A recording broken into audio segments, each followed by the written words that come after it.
Olá, boa noite a todos. Bem-vindos à primeira live da Fresenius Medical Care Brasil.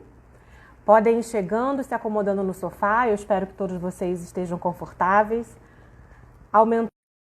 Teremos hoje um papo de qualidade com uma das maiores especialistas em nefrologia do país. Perguntas. A ideia é que seja um diálogo e vocês todos possam participar. E para isso contamos com a participação de vocês. Escrevam aqui no campo abaixo, no chat, mandem as perguntas, por favor. Para quem não me conhece, eu sou Naila Oliveira, sou jornalista, sócia da Dante Comunicações e especialista em comunicação em saúde. Mas antes de apresentarmos a nossa convidada para o papo sobre doença renal em tempos de pandemia, eu já vi que ela já chegou aqui, quero falar um pouco sobre a ideia de criar um futuro que vale a pena viver, para pacientes, em todo mundo, todos os dias. Por acaso, esse é o propósito da Fresenius Medical Care. E nesse momento de grande desafio que vivemos globalmente por conta da pandemia do coronavírus, devemos estar ainda mais firmes nessa construção coletiva de um futuro que vale a pena viver. Para alguns, nesse momento, a contribuição é ficar em casa. Para outros, é ir para as unidades de saúde, para os hospitais, para as clínicas e cuidar das pessoas, garantindo que a saúde de quem não pode fazer isolamento social. E é justamente falando nisso que vamos aproveitar para incluir a nossa convidada na conversa. Bem-vinda, doutora Ana Beatriz Barra. É um enorme prazer fazer a primeira live da Fresenius Medical Care com você. Doutora Bia, é assim que a gente chama, os íntimos a chamam, doutora Bia, todo mundo que a conhece chama assim. Só para a gente apresentar a nossa especialista, ela é médica nefrologista, pesquisadora da Universidade Federal Fluminense. Ela foi durante 13 anos chefe do serviço de nefrologia do Hospital da Lagoa e atualmente acaba de assumir a direção médica da Fresenius Medical Care, que é uma multinacional que, além de fornecer produtos e serviços de diálise, possui 34 clínicas espalhadas pelo país e é responsável por mais de 1 milhão de tratamentos por ano e mais ou menos 7 mil pacientes. Doutora Bia, bem-vinda. É um enorme prazer bater esse papo com você hoje. Eu só posso começar nossa conversa com uma pergunta que me deixou muito curiosa.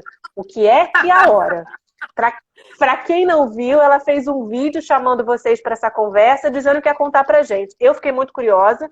Não fiz a pesquisa no Google porque eu queria que você me contasse. Então vamos começar essa conversa. Eu achei que todo mundo ia fazer a pesquisa no Google e eu não ia ter surpresa nenhuma para contar. Boa noite, Naira. Boa noite, todo mundo. Boa noite. Com vocês, tá?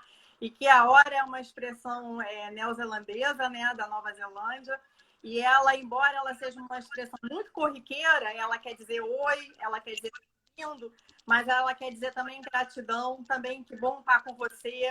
Ela é uma palavra acolhedora e é assim que eu queria começar a live de hoje, né? Acolhendo vocês e esperando que eu possa responder o melhor possível todas as perguntas e todas as dúvidas e que a gente tenha um bate-papo bem gostoso. Que bom, que ótimo. Então, né, mais uma vez repetindo, todos vocês que estão presentes, obrigada pela participação de vocês. Não esqueçam de fazer perguntas, porque a doutora Bia está aqui justamente para esclarecer as dúvidas de vocês sobre o tema doença renal durante o coronavírus. Então, para a gente continuar esse nosso papo, eu queria, eu acho que é uma grande preocupação de todos, né? É que tipo de cuidado, né, o paciente renal deve ter para ir e voltar da clínica de diálise? Naila, acho que é bom a gente esclarecer a característica desse paciente, né? É um paciente que normalmente tem outras comorbidades. O que são comorbidades? Outras doenças, né, junto. Então, muitos pacientes que fazem diálise, eles são diabéticos, eles são hipertensos, muitos são idosos, e eles precisam ir e vir para continuar o tratamento deles. Então, assim, esse paciente, o rim dele não funciona, ele depende da diálise para sobreviver.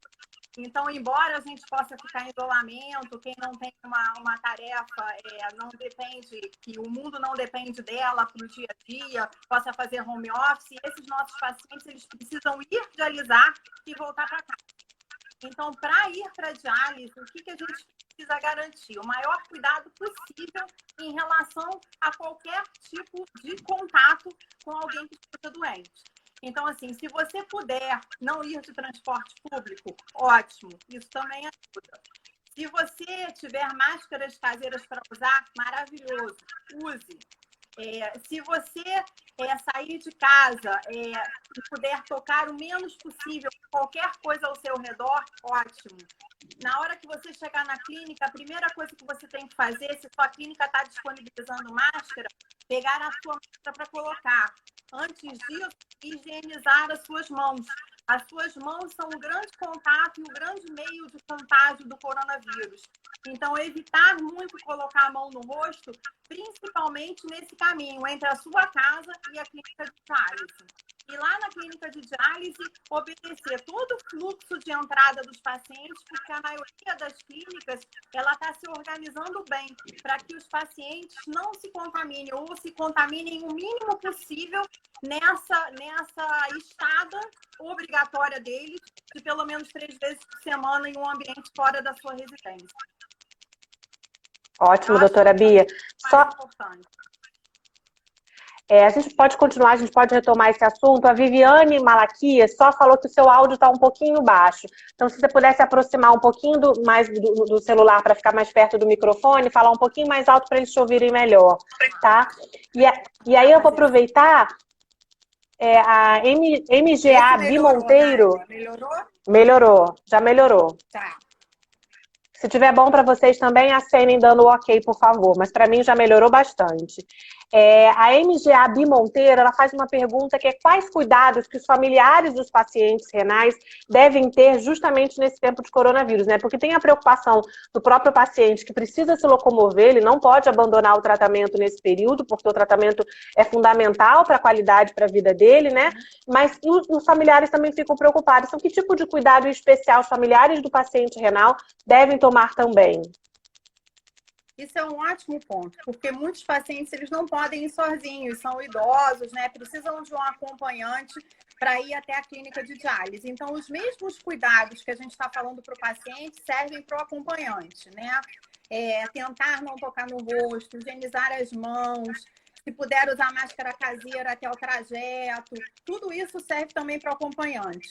O acompanhante também deve usar muito álcool gel, lavar muito as mãos e não ficar, o principal, na recepção da clínica, muito próximo de outros acompanhantes e de outros pacientes. Então, a maioria das clínicas tem evitado aglomerações nas suas recepções. E isso é muito importante, essa distância de 1 metro que a gente tenta manter entre as pessoas para que a transmissibilidade do vírus ela seja minimizada o máximo possível. Então, se o acompanhante puder não estar no ambiente da clínica enquanto o paciente faz diálise, isso também seria muito bom. Se ele puder ter um lugar perto para ficar ou ir e voltar para casa, isso também é bastante importante. Tá.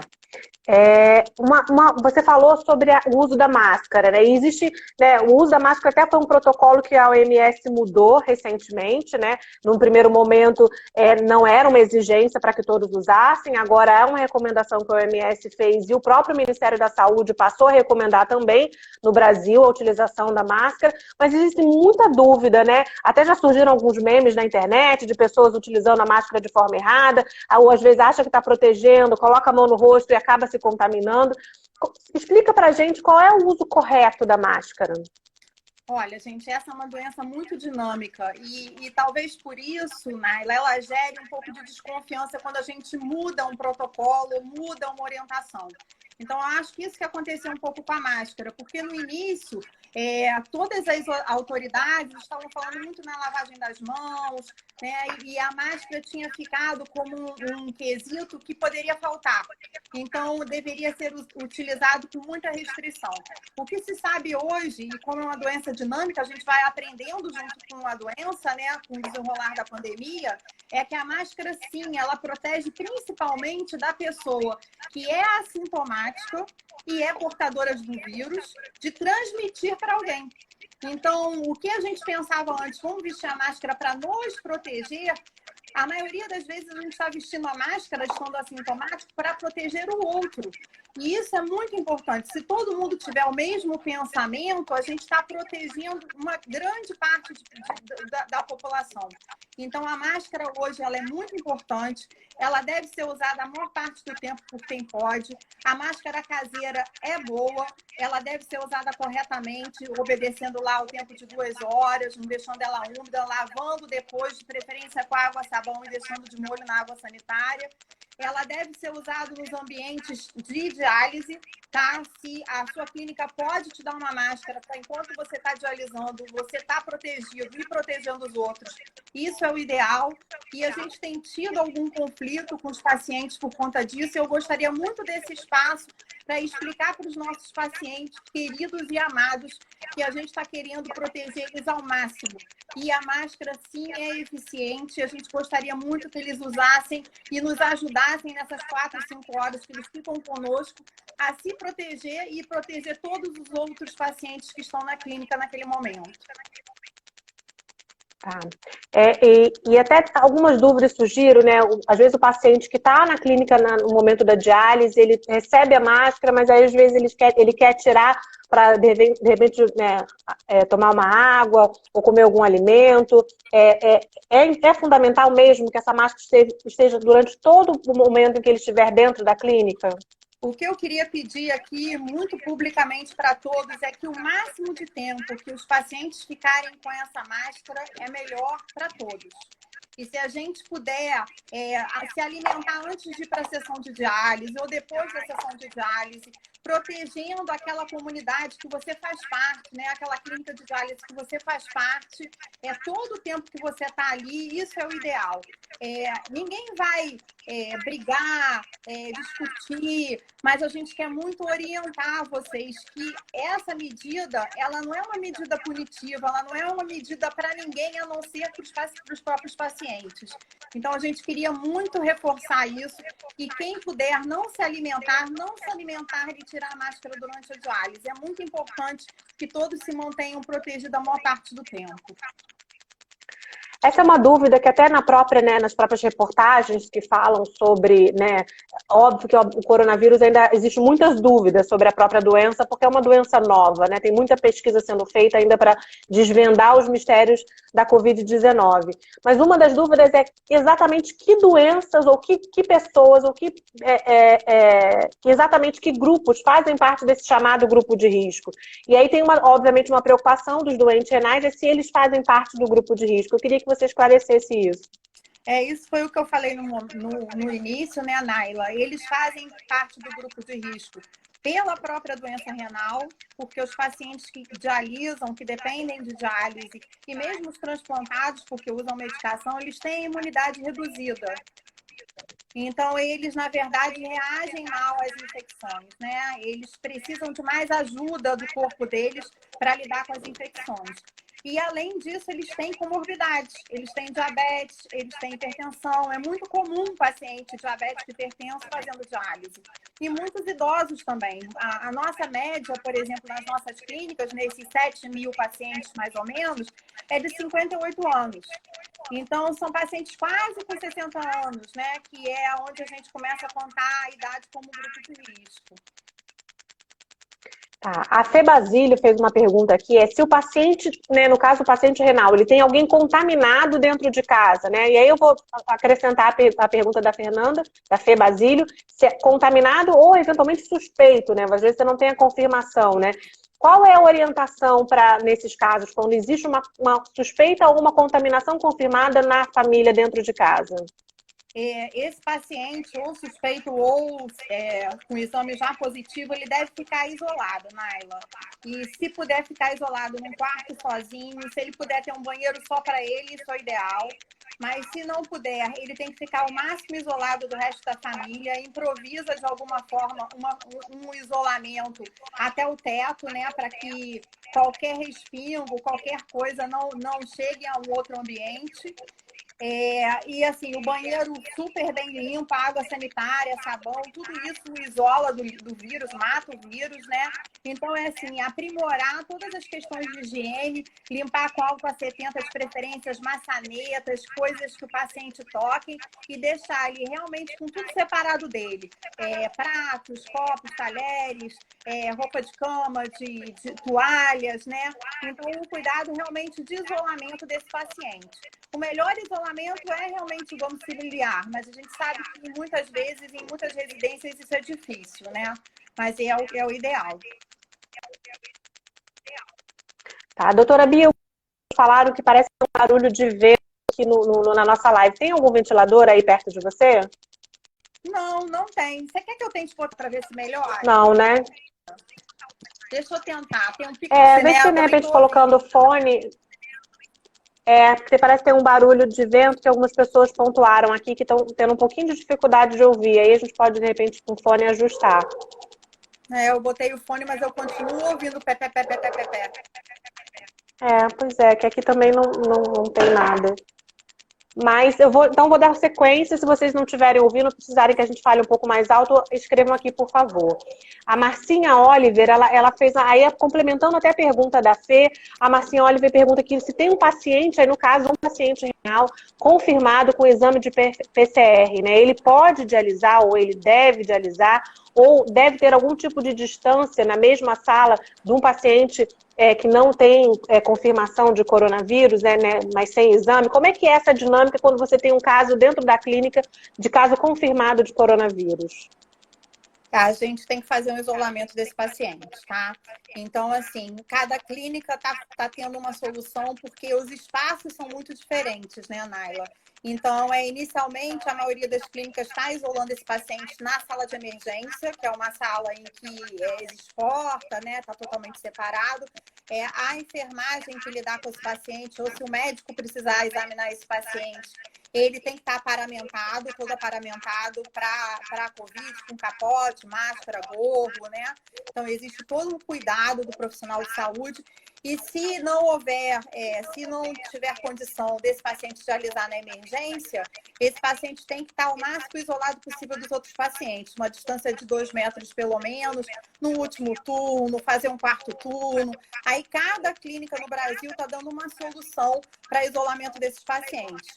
No momento, a impressão que eu tenho, olhando as nossas clínicas, é que a gente ainda está conseguindo isolar os pacientes em emergências e em salas menores.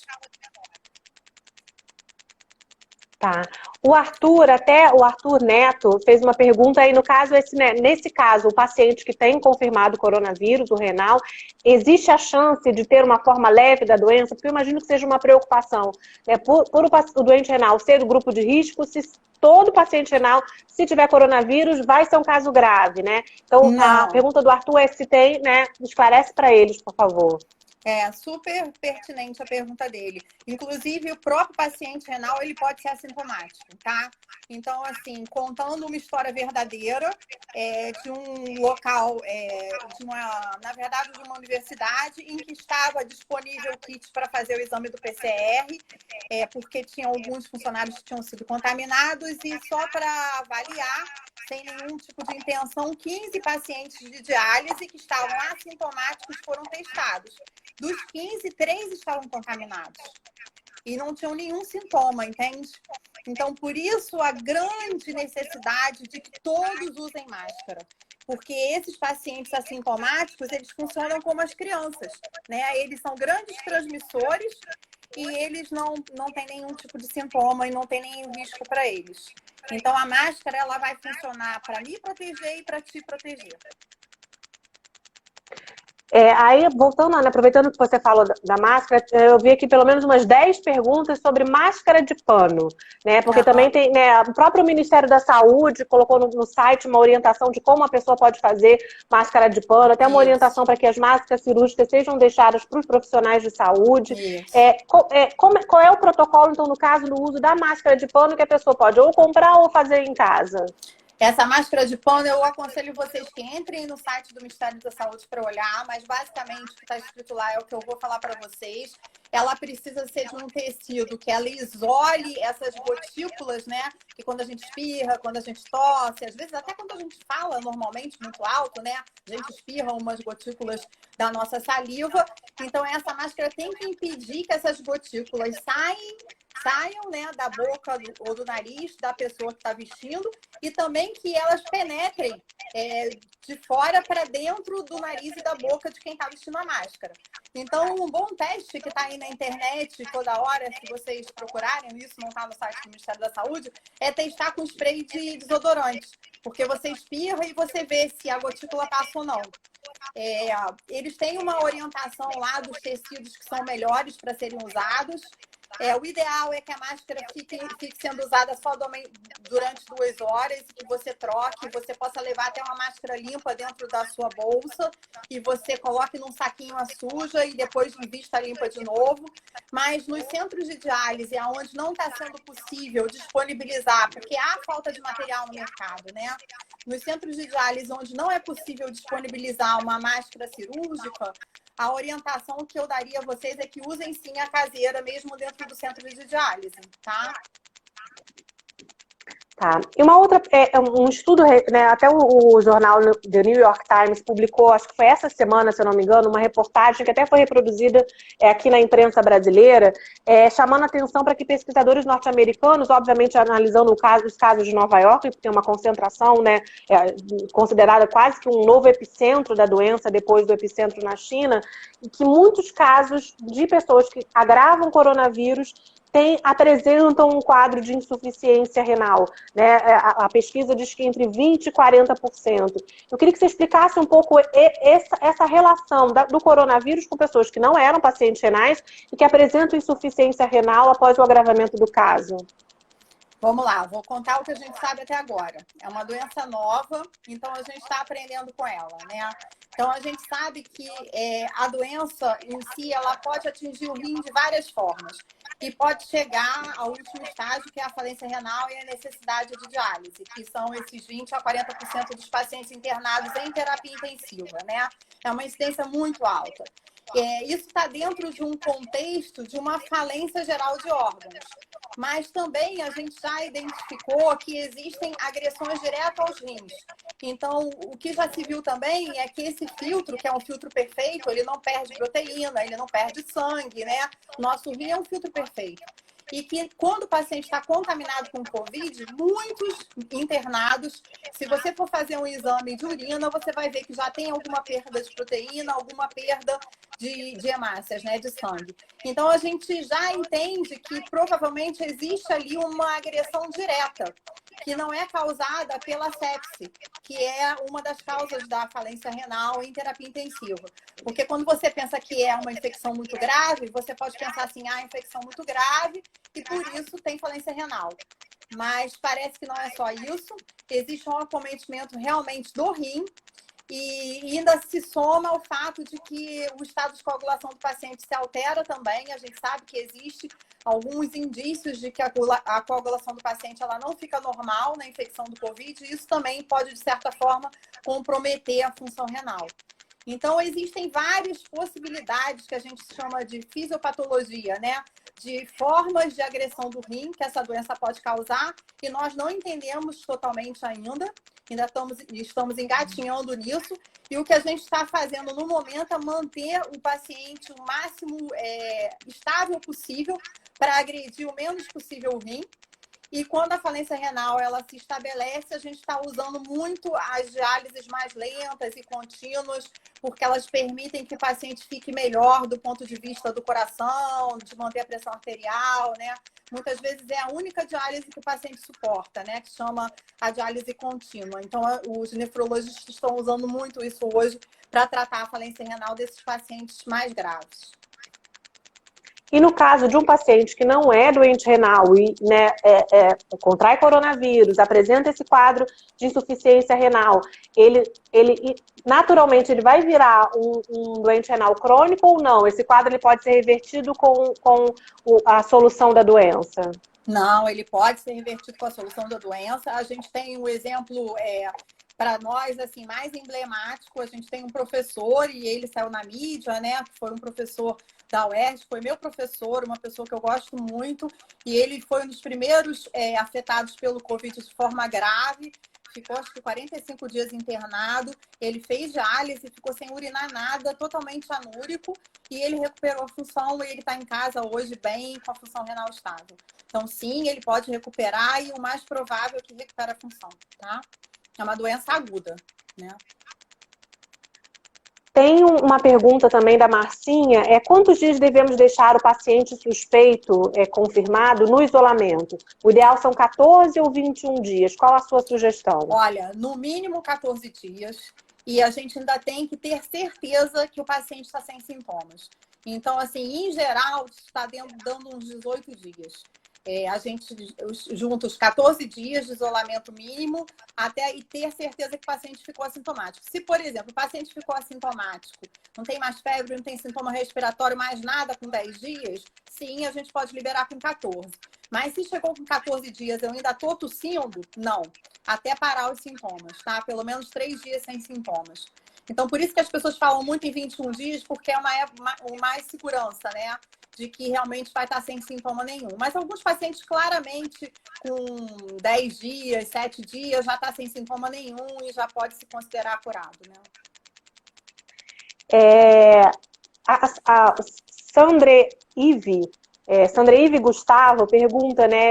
Ele dá boa noite para você e pergunta, até voltando um pouco do que a gente tinha falado do uso da máscara durante o procedimento de diálise. No caso dos pacientes que são também diabéticos e que são restritos de fazer a sua alimentação por motivo do uso da máscara, qual a sugestão para esse paciente que precisa, né, obviamente, fazer ingestão de alimento em alguns períodos, né? Olha, Naila, hoje a maioria das clínicas tem a solução de diálise com glicose. Quando a solução de diálise não tem glicose, realmente é muito complicado, porque você vai, durante a diálise, perder glicose. Todas as clínicas da Fresenius têm solução glicosada, e nesse caso já ajuda muito, porque ali a gente está estabilizando o nível de glicose. A minha sugestão se você usa insulina, usa alguma medicação, rever essa medicação e essa insulina com seu médico. Se alimente antes de ir para a diálise e se alimente depois de sair da diálise. Eu tenho a impressão que a maioria das vezes o que está acontecendo é que nessa situação em que se modificou um hábito alimentar, né, que era dialisar no meio da sessão, e que é um bom hábito, né, quando a gente não está nessa questão de precisar usar essa máscara, é que não rever a terapia desse paciente nesse sentido. Então, pode ser que o paciente, por exemplo, usa insulina, precise de um pouco menos de insulina no dia da diálise. Pode ser que o paciente estivesse acostumado a não se alimentar antes de ir para o tratamento e agora ele precisa se alimentar antes de ir para o tratamento. Então, acho que essas questões têm que ser revistas caso a caso, para que a gente realmente tenha certeza do bem-estar do paciente e se realmente ele vai fazer hipoglicemia apesar disso. É claro, ninguém vai querer que nenhum paciente faça hipoglicemia e tem coisas que a gente pode fazer para evitar isso. Mas se a gente puder manter o máximo de tempo possível, todos com máscara, isso seria o ideal.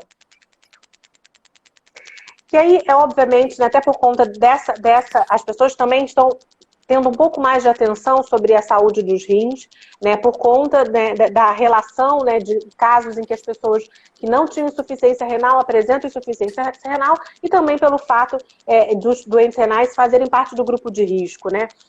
Que tipo de cuidados com os rins a gente deve ter, tirar de lição desse momento para a gente manter a saúde dos rins tanto durante a pandemia e depois quando a gente finalmente sair dela? Eu sempre repito a mesma coisa, que a saúde renal ela é igual à saúde do coração, é igual à nossa saúde como um todo, Naila, não tem segredo.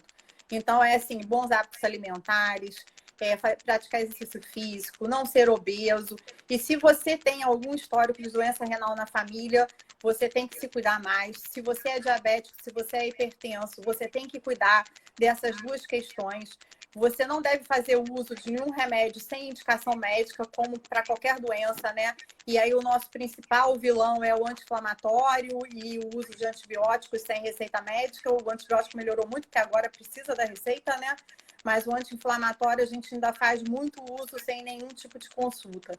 Então, os pacientes que têm doença renal na família precisam tomar mais cuidado, assim como os diabéticos, como os hipertensos, né? como os pacientes que têm outras doenças que podem comprometer o rim. Tem lúpus, tem artrite reumatoide. Então, assim, o cuidado da saúde é o cuidado como um todo, e alguns pacientes particulares que já têm alguma tendência, ou por doenças que eles têm junto com a doença renal, que acometem os rins, né? Ou na família, esses precisam de um cuidado maior. Eu vou aproveitar que você falou e disso de conversas que nós já tivemos sobre, né, o risco, né, do uso indiscriminado de anti-inflamatórios. Eu queria que você explicasse um pouquinho melhor que risco é esse. E eu vou aproveitar essa pergunta para trazer uma realidade que a gente também tem visto por conta do coronavírus, que é a questão da automedicação. Né? Quando surgiu um primeiro estudo ainda muito embrionário falando sobre a cloroquina como uma possibilidade terapêutica, né, de sucesso em relação ao coronavírus, um estudo que depois foi muito confrontado, eu queria também que você falasse um pouco disso, sumiu das farmácias a cloroquina, que é um medicamento muito importante para pessoas que são portadoras de lúpus, né? Exatamente. Então eu queria que você falasse isso, sobre o risco da automedicação, seja para o paciente renal, ou seja para qualquer um de nós, né? E por que é tão perigoso o uso indiscriminado de anti-inflamatórios? Primeiro, Naila, eu vou assim dizer que as pessoas entram em desespero, né? E o que a gente precisa é manter um pouco a nossa ansiedade, né? Diminuir um pouco a nossa ansiedade e acreditar na ciência em si. Porque, assim, uma coisa é observação. E a observação é super importante. Existem vários estudos observacionais que nos deram dica para realmente fazer um estudo que comprovasse a eficiência de uma determinada droga, né? Então, alguns exemplos. Por exemplo, existiram remédios que antes eram para tratar depressão e depois se viu que eles ajudavam a emagrecer. E aí isso foi uma observação e a partir disso se fez um estudo e ele passou a ser indicado para emagrecer. Então, existem vários exemplos desse na ciência, né? De coisas que você observou e depois você testou. Mas vocês precisam entender que a ciência ela só pode ser baseada em teste. Porque quando a gente observa, existem várias variáveis que podem atrapalhar o que você está observando. Então, existiu uma época também que a vacina do sarampo foi relacionada ao autismo, que fez um monte de gente parar de se vacinar, né, para sarampo, e a gente carrega isso até hoje como a nossa história epidemiológica de sarampo. Então, a gente precisa de muito cuidado em relação a isso. Então, não se automediquem, esperem os estudos saírem. É claro que um paciente grave, internado em terapia intensiva, se houve algum estalo de que alguma medicação simples que não tenha muito efeito colateral possa ser usada, os médicos vão usar. Eles vão usar porque sabem que tem baixo risco. Mas para a pessoa comum usar qualquer uma dessas medicações que tem efeito colateral, isso é muito complicado. A cloroquina é uma das medicações, principalmente para o renal crônico, que tem tendência já a fazer arritmia do coração, dela ser usada indiscriminadamente. Simplesmente por medo, porque eu acho que eu estou gripado, então eu vou logo começar a tomar. Então, isso é muito preocupante. A gente já teve um monte de coisa que sumiu das farmácias, né? Anita, ivermectina, diversas drogas, e por enquanto ainda não tem nada que realmente tenha um estudo que comprove a eficácia. Então, a gente tem que ter muito cuidado com isso. Deixem os médicos decidirem e deixem eles decidirem para os casos graves, que é onde a gente realmente precisa intervir e, às vezes, intervir com base em observações, né? Que aí, assim, a gente está meio sem saída do que fazer. E por isso a cloroquina foi muito usada, né? E eu acho que tem toda a justificativa, entendeu, Naila? Ninguém fez nada de errado. As pessoas fizeram o que no momento, e aí era num desespero realmente de uma doença que a gente não conhece, usar por uma observação. Mas isso precisa ser confirmado com estudos que comprovem um grupo que não usou, um grupo que usou, e esses dois grupos precisam ser sorteados. Eles não podem ser escolhidos, porque de um jeito ou outro a gente vai caracterizar um grupo diferente do outro. Então, isso que significa um estudo randomizado, que a gente chama, né? Um estudo controlado, em que a gente controla os grupos para eles serem muito parecidos, um ter uma intervenção, outro não ter, e a gente realmente comprovar que um remédio faz efeito. Eu acho que, aproveitando até essa sua fala, eu acho que existe muita esperança nesse momento na ciência, né? Para que rapidamente se encontre alguma solução para um vírus que é novidade para todo mundo, né? Na sua experiência como médica, você acredita que a gente está mais perto? De encontrar um medicamento que já existe, possa ser efetivo no combate aos casos graves do coronavírus, ou que os cientistas encontrem uma vacina para a doença? O que você acha que a ciência vai dar mais rapidamente como resposta? Eu acho que o medicamento, Naila, assim, se eu puder chutar, o medicamento. Eu acho que isso vai ajudar a gente muito, porque a vacina ela vai precisar de 1 ano e meio para ser testada, para ser levada a curso. Agora, o coronavírus ele vai fazer parte da nossa vida para sempre, igual a H1N1. E a gente vai sempre precisar ser vacinado. E é uma coisa que a nossa população também tem que aprender, a vacinar sempre que precisa.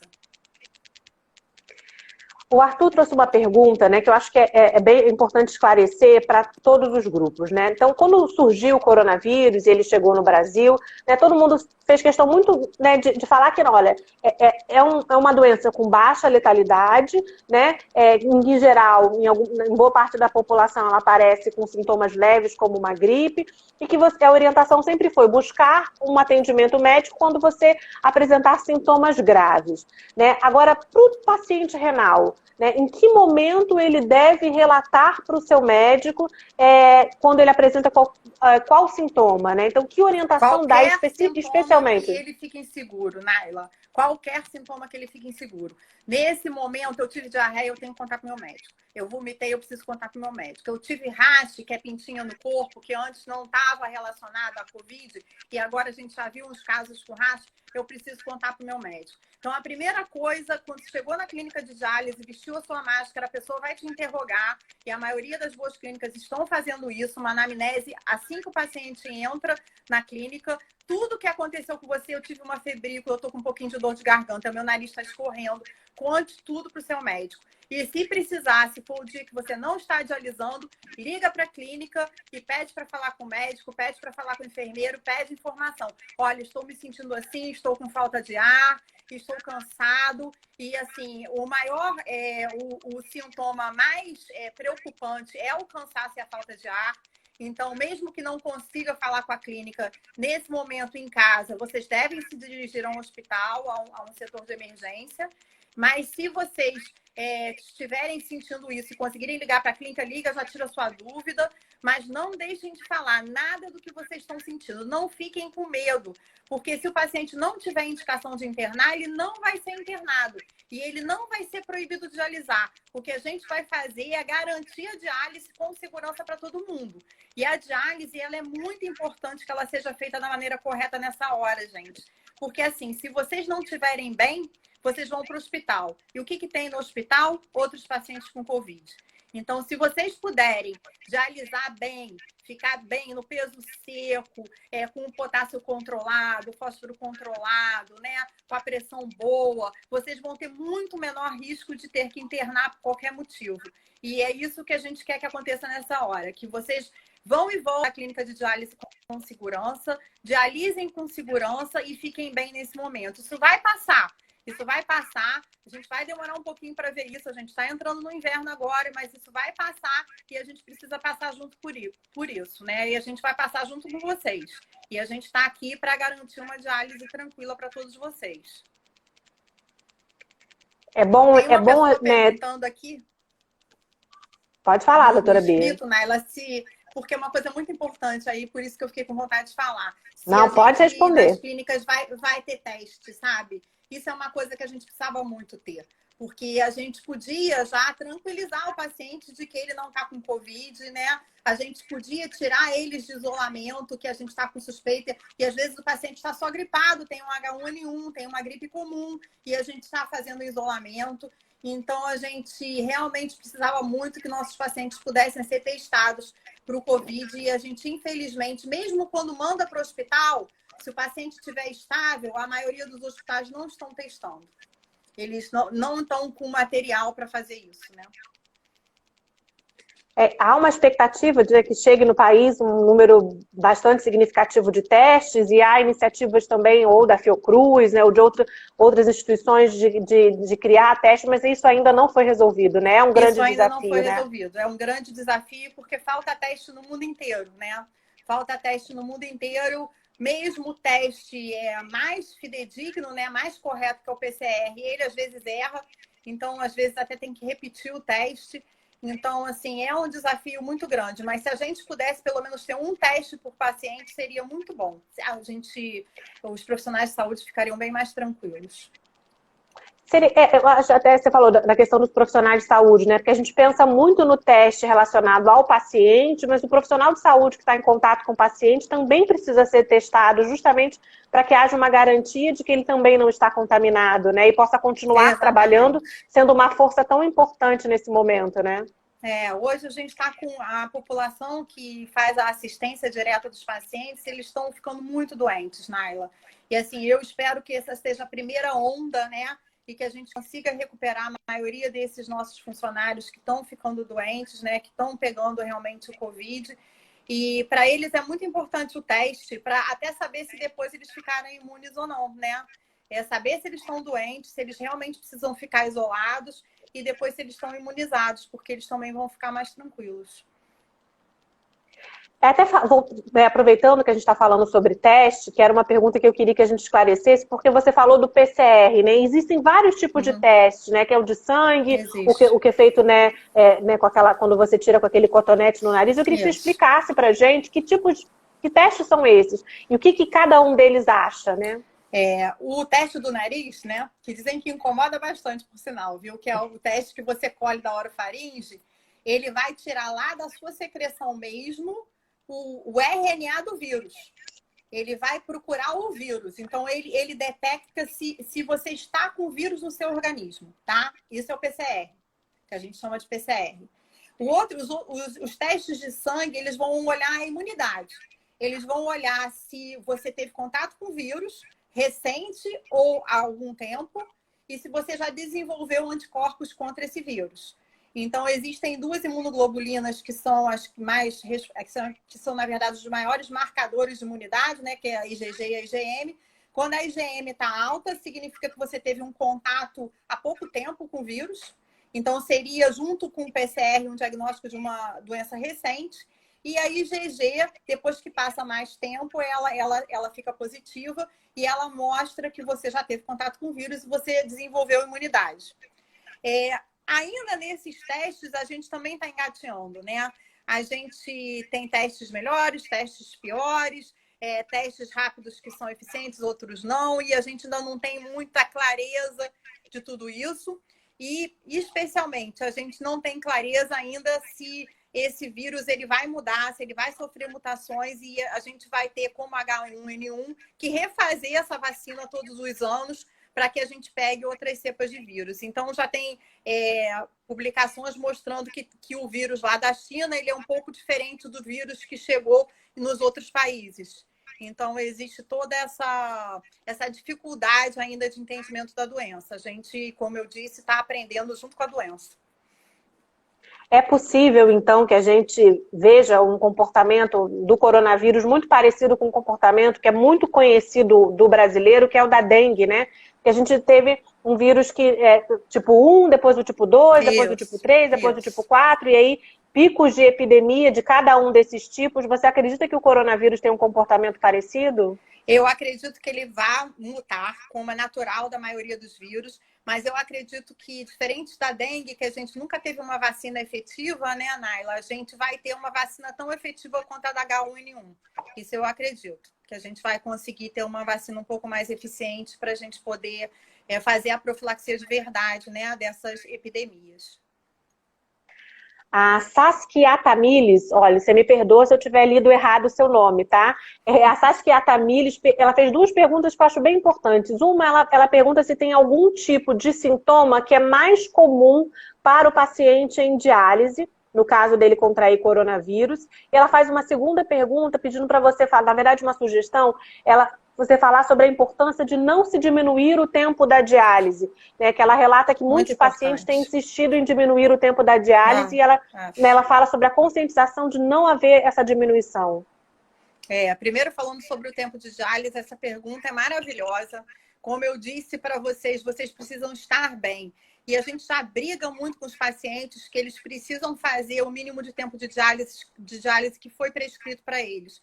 Muitos pacientes confundem porque vem um paciente fazendo 2 horas ou 3 horas ou mais frequente, ou mesmo o paciente fazendo 2 vezes por semana. Existem indicações para cada um desses horários. E o médico, ele vai ver a função residual de cada paciente. Se o teu médico fala que você precisa fazer pelo menos 3 vezes por semana, 4 horas, por favor, acredite nele. Ele não tem nada a ganhar com isso. Nada versus nada. Ele vai sair mais tarde da clínica de diálise, o enfermeiro também. O preço de diálise é o mesmo. Então, assim, por favor, acreditem que as 4 horas de diálise, pelo menos 3 vezes por semana, é importante para a maioria dos pacientes. As exceções a gente vai tratar como exceções. E a gente vai conseguir garantir, assim, que o paciente tenha bastante saúde. Agora eu esqueci a primeira pergunta dela, Naila. Você lembra? Ela fez 2 perguntas. Existe algum tipo de sintoma que é mais comum entre os pacientes em diálise do que os demais? Não. Os sintomas são parecidos, é tosse e febre, principalmente, tá? Não tem sintoma diferente para quem faz diálise, não. Quero agradecer, reforçando a presença de todos. Eu vi várias pessoas falando aqui do Ceará, do Rio de Janeiro, de São Paulo, de Maceió, da Bahia. Muito obrigada pela presença de todos aqui. Muito bacana a gente poder conversar com pessoas do Brasil inteiro. Adorei e aí também. Tem uma Agora muito bom, né? Foi embora, Naila. Foi embora. Pois é, eu não sei que ventilador é esse. Não tinha ventilador aqui. Aqui em casa não tem nem ventilador. Eu até afastei o computador, porque eu achei que pudesse ser um barulho do computador, mas não sei. Espero que tenha melhorado aí para vocês. Existe eu não sei se isso está muito claro ainda, mas existe também uma esperança de todos nós que o comportamento do coronavírus, né, ao contrair a doença, você fique imune a ela. A gente pode garantir isso, que ao ter a doença você está imune ao coronavírus? A gente pode garantir que a gente vai estar imune a este coronavírus. A grande dúvida, Naila, é se ele não vai mutar e vai ter um outro coronavírus que a gente não está imune. Então, essa é uma dúvida ainda da ciência, tá? A gente ainda não sabe disso. A Marine Simão, ela pergunta se a tomografia ela é confiável, o uso da tomografia é confiável para o diagnóstico de coronavírus, ou seja, seria uma alternativa à não existência do teste, né? Olha, ela é excelente para suspeita diagnóstica. Então, eu diria que se você não tem o teste, faça a tomografia de tórax. Ela é muito sugestiva. Então, assim, uma pessoa com sintomas e com uma tomografia de tórax sugestiva, nesse tempo de hoje, é coronavírus. Então, assim, a tomografia é, assim, muito importante. O raio-x de tórax, às vezes, não mostra tanta coisa. A gente precisa da tomografia do paciente. Ela tem um aspecto muito, muito peculiar, vamos dizer assim. Houve, né, algumas perguntas sobre a questão da limpeza das máscaras, né? E você falou sobre isso. E também aí tem uma preocupação aqui que é do Mauro Souza, que eu achei bem interessante, sobre a limpeza dos equipamentos, né? Então, quanto tempo o vírus, a gente já viu algumas reportagens que ele dura tanto tempo em metal, tanto tempo em tecido, tanto tempo, né, em outras superfícies. E aí o Mauro, ele pergunta quanto tempo o vírus fica ativo na carcaça de uma máquina, por exemplo. Então, como é que as clínicas têm feito a limpeza desses equipamentos também para garantir a segurança e a saúde dos pacientes? Isso é muito importante, vocês entenderem que a limpeza da carcaça da máquina ela é mais importante do que a desinfecção interna da máquina. Porque o que está lá dentro da máquina não entra em contato com vocês. Aquela superfície da máquina, ela é tocada o tempo inteiro. Então, todas as clínicas têm que fazer a desinfecção dessa carcaça da máquina imediatamente após o tratamento de diálise. E ela é feita com substâncias que matam o vírus tranquilamente, tá? É igual a gente fala aqui em casa, basta você passar um pano com água oxigenada. O que a gente usa nas clínicas, as substâncias que são próprias para a limpeza da máquina, elas matam os vírus tranquilamente. Tem mais de uma substância, são nomes técnicos, mas vocês podem ficar muito tranquilos que, verificando que o técnico de enfermagem, depois da diálise, limpou a máquina, tá ok, tá? porque é fácil de limpar, é fácil do vírus ir embora. Não é difícil, não. Tá? Do mesmo jeito que a gente passa álcool a 70 na maçaneta da porta, o vírus foi embora. Lavou a mão, o vírus foi embora. Ele não é difícil de lidar desse ponto de vista. O que a gente precisa garantir é que tudo isso aconteça. Eu acho que nossos hábitos vão mudar muito depois disso, né? Vão mudar muito, né? Peraí, deixa eu aqui pegar. Ojo Omin, nome diferente também. Espero ter lido certo. Ele pergunta se o Emax deve continuar sendo ministrado e o Noripurum. Sim, sim. É o que a gente já falou. O paciente tem que estar bem. A anemia é um problema, né? Então, o paciente anêmico, ele acaba precisando hospitalizar. O Emax, a eritropoetina, o Emax é uma das marcas da eritropoetina, e o Noripurum, que também é uma marca do ferro venoso, eles precisam realmente ser administrados nos pacientes.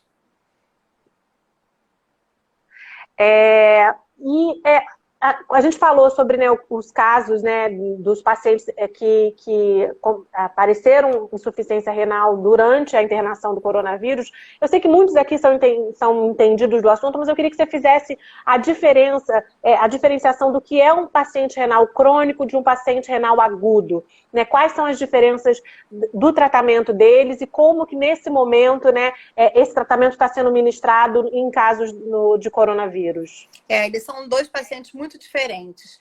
O paciente renal crônico é um paciente que veio com uma doença e que essa doença ela foi destruindo a estrutura do rim ao longo de anos, né? Então, assim, a gente tem cada rim tem 1 milhão de estruturas que fazem essa filtragem do sangue e elas foram ao longo de anos sendo destruídas. Então, o paciente renal crônico ele tem um rim que não funciona mais. Ele não é suficiente para manter a pessoa viva sem ela ter uma diálise ou um transplante. Então, é uma doença que ela caminha ao longo de anos, né? Ou pelo menos ao longo de meses para doenças mais específicas. A doença renal aguda é uma doença que ocorre subitamente, geralmente no âmbito hospitalar, ou se a pessoa fizer uso, por exemplo, de muito anti-inflamatório em casa, também pode acontecer do ponto de vista domiciliar, né? Mas, em geral, é no âmbito hospitalar. É uma agressão daquele momento no rim esses néfrons, né, essas estruturas do rim, elas não morreram, elas estão sofridas, elas estão doentes e elas podem se recuperar. Então, elas se recuperam e o paciente pode recuperar totalmente, parcialmente. É um paciente que sempre, isso é importante dizer, o paciente que teve insuficiência renal aguda ou falência renal aguda, ele precisa ser acompanhado o resto da vida. É um dos pacientes de risco que precisa acompanhar com o nefrologista. É esse paciente que algum dia teve insuficiência renal aguda e recuperou. Mas é uma doença que ela dá e passa, né? E é claro, existem casos mais graves em que ela se transforma numa doença renal crônica. Mas a doença renal aguda, por definição, é uma doença que deve melhorar ao longo do tempo. A Graziella fez uma pergunta, agradeceu a live, mas ela fez uma pergunta sobre a dose de heparina. Se ela é a mesma num paciente quando ele está com suspeita de coronavírus. Ela é a mesma. A gente não está mudando a dose de heparina, tá? Mesmo para pacientes com Covid internados e graves, está se usando a profilática ainda também, e a gente não está mudando a dose de heparina da diálise. A gente vai continuar usando a mesma dose por enquanto, tá? A gente está indo para os 10 minutinhos finais da nossa conversa, e aí aproveitando quem tiver pergunta, pode ir fazendo. E aí eu acho que também, assim, num momento como esse, eu acho que é importante também conhecer um pouco o seu lado pessoal, né? Qual é a sensação de, num momento como esse, ser médico, ser profissional de saúde, né? O que pensa um profissional de saúde num momento tão difícil como esse que a gente está vivendo, difícil, desafiador, mas vai passar, né? Mas o que pensa um profissional de saúde, o que ele sente, né, no seu caso, quando está salvando uma vida? Na verdade, Naila, eu não estou na linha de frente, né? Eu estou agora numa parte gerencial, eu estou de home office, mas eu digo que eu nunca trabalhei tanto na minha vida em home office como a gente tem feito nessa época. A gente tem 1000 detalhes para resolver, problemas um atrás do outro, assim. Eu me sinto muito bem de estar podendo ajudar os meus colegas, e assim, mas eu percebo que eles estão, assim, numa fase de muito, muito estresse. Então, assim, um carinho especial por essa equipe que está ali batalhando e querendo que todo mundo fique bem.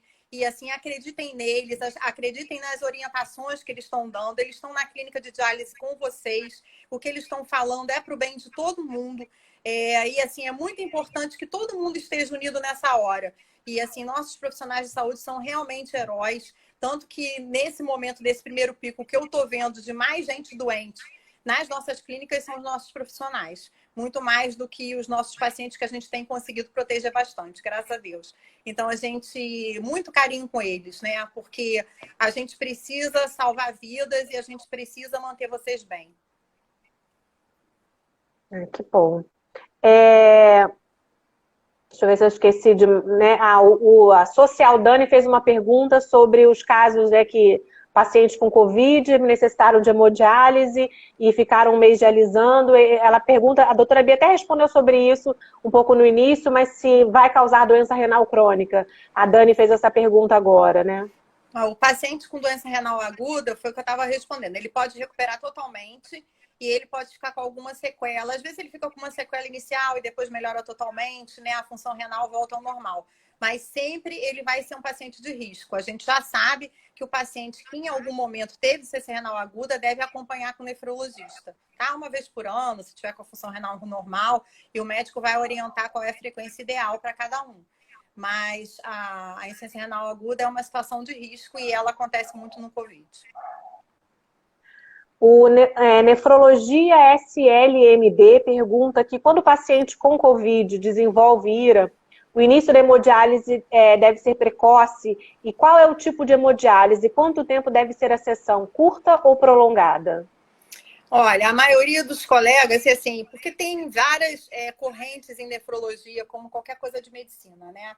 Então, a maioria dos colegas estão preferindo começar uma diálise precoce e fazer uma diálise mais lenta. Então, a gente viu nitidamente um aumento da prescrição da diálise contínua, né? Que a gente chama, que é a diálise mais lenta, que torna o paciente mais estável, que deixa a hemodinâmica, a pressão do paciente mais controlada. É esse porque o paciente é muito grave. Então, é esse principalmente o tipo de diálise que está sendo usado. Quando não, a diálise prolongada. Ou seja, a diálise episódica, como a gente faz em clínica de diálise, de 4 horas, ela está sendo menos usada para os pacientes agudos. O Lacerda fez uma pergunta que é interessante, né? Que a gente ouve muito falar sobre os comprometimentos pulmonares por conta da Covid, né? Mas ele pede para você falar um pouco sobre as manifestações extrapulmonares relacionadas à Covid. Uhum. Então, uma delas é a falência renal, essa que a gente está explicando bastante. A gente sabe que tem alguma coisa de coagulação que muda a forma de coagulação do paciente. O paciente, ele apresenta, às vezes, infecções secundárias também. Ele pode estar com Covid e depois ter uma pneumonia bacteriana. E aí vem uma série de coisas que podem acontecer por o paciente estar realmente hospitalizado. E a gente sabe também que essa doença traz muita complicação cardiovascular. E por isso o paciente hipertenso é um paciente de risco, né? Então, assim, não é incomum que um paciente que esteja internado com Covid tenha alguma intercorrência cardiovascular, que eu falo ciência cardíaca, infarto, então isso não é incomum. Tá, tem a pergunta aqui da Caritas, que é o primeiro indicador dos exames de sangue a ser alterado, que ela, né, foi creatinina, que saiu de 0,7 para 1,34 em menos de uma semana entre um mês e outro. Isso pode causar algum dano futuro? Mas isso ela estava com Covid? Eu não entendi. Foi no contexto da Covid? Ela não relata aqui se ela estava com Covid, não. Ela só diz que o primeiro indicador dos exames. Um exame que muda de uma semana para outra, ela praticamente dobrou a creatinina. Então, ela tem que ser consultada com um nefrologista para entender o que aconteceu. Isso pode ter várias explicações para quem não está com Covid. Para quem está com Covid, pode ser a explicação até da própria doença. Ela até está esclarecendo que sim, ela estava com Covid. Sim, pode ser. O Covid, ele altera a função renal em vários graus. Caritas, né? Diferente o nome dela. É bonito.